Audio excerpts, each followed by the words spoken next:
This will be a day long remembered. Now I am the master. Welcome to another episode of Legends and Theories. And welcome to my review of Venom The Last Dance. And honestly, I was really surprised by just how fun this movie is. I mean, the first two Venom movies, honestly, I don't think they're the greatest films to ever exist. But I do think that they are just really fun movies to watch, and definitely feels like they got even greater with this one. This one's probably my favorite of them. And that's just because it's a dumb fun movie to watch. There's nothing too deep about it, but there's also some interesting things in it. I think that they did a very good job of balancing a fun tone for the scenes they needed that in, but also being serious when they needed to. And that was an important balance to strike for certain scenes because, while generally it's an overall fun movie, they needed some scenes to be a little more serious. And those are mainly the ones at the end where Venom sacrifices himself to save Eddie and stop Knull. So that's honestly pretty interesting. And with Knull, I think that it's a really good thing that they didn't use him in this movie because it's just way too. He's just way too big of a villain. I mean, I barely know anything about him, but just the way they've had him set up in this, he seems way too big of a villain to really pose a serious enough threat in this, but also for just Venom on his own to take him down. He definitely feels way more like they could bring him over to the MCU and he could serve as essentially the main antagonist of a Avengers movie. So, really depending on what they do with the Sony Spider-Man universe, because there's really no one that they have set up so far that is going to be able to even try and take him on. So honestly, I'm really curious about that.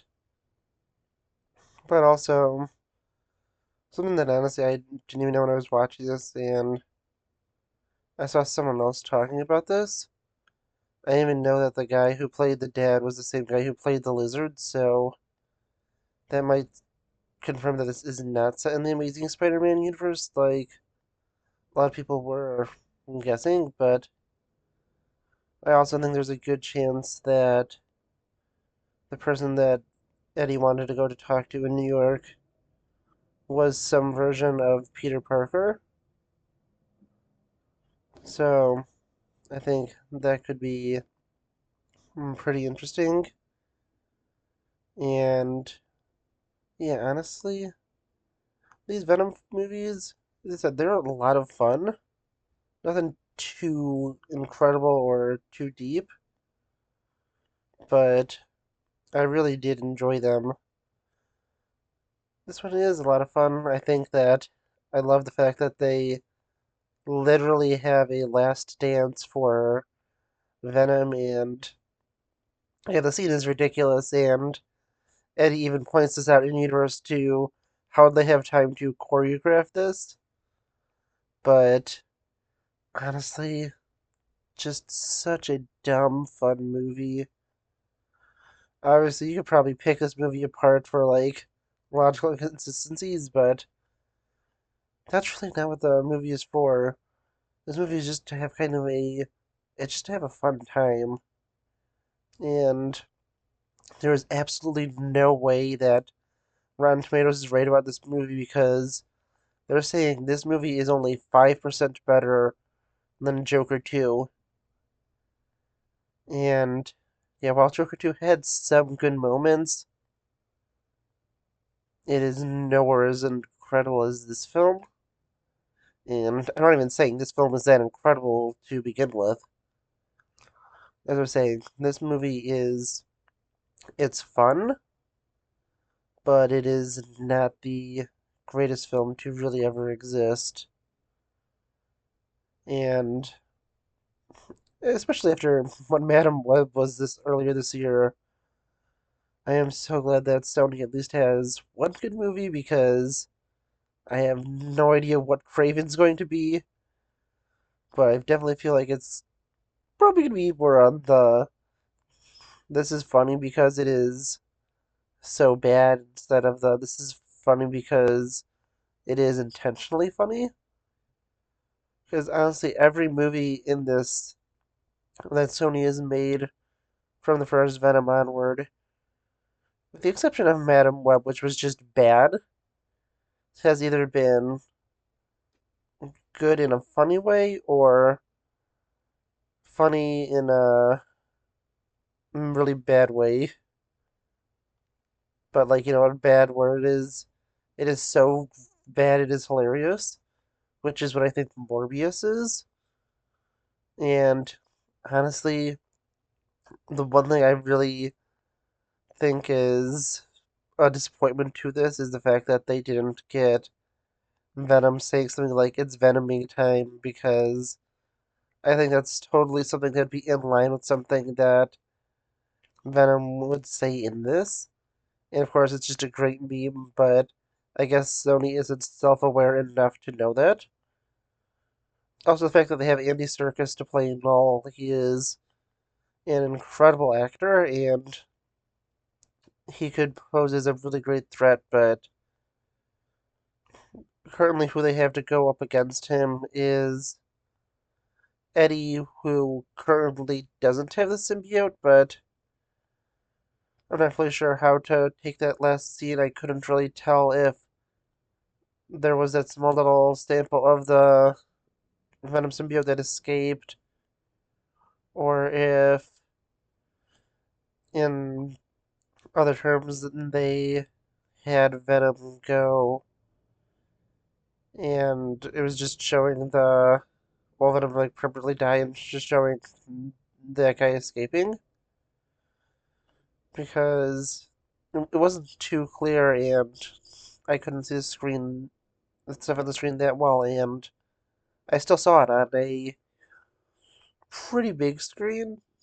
It wasn't an IMAX screen, but it was still at a local theater that had a bigger than normal screen, but not at IMAX level. So that is something that's not incredible for that last scene to be showing this sparky container and not being really clear if that sample they took from Venom survived or didn't. But if it did, I think that there may be some like weird loophole built into it where the Venom symbiote is now a new variation of it, where Venom could be pretty similar to how he was before, but not have the codex built into him, since the main version of the symbiote has been killed. So, yeah, honestly, I wonder if they're going to do that, because I think Tom Hardy said this is his last Venom movie, but if they set up some kind of like, like Sinister Six or like Spider-Man Universe movie where they team up to take down Knull, that could be interesting, or they could probably be trying to entice the MCU to go and bring Knull into the MCU because I think Knull was done perfectly in this. I mean, he was barely in it, but they're setting him up as a pretty dark and serious threat where they're basically saying that they're going to be in trouble where in any scenario where he escapes. So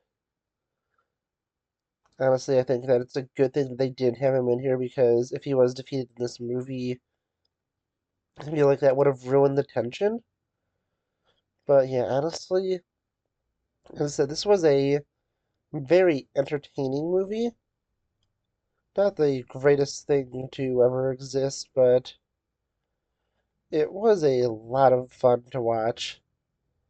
I just thoroughly enjoyed my time at the theater and think that really everything was great. The cast was great, and the movie just looked really good, but it was just, as I said, it's a dumb fun time. It is nothing too severe. The entire military storyline, maybe that didn't need to be in there, but it just helped move the story along. And then the same thing with that one with the family. They probably didn't have to be in the movie, but you know what? It was a fun. It was just had some nice scenes, and that especially that one scene with Venom and the kid and Venom. Well, Eddie and the kid and Venom being like, "Yeah, you'd be a good father."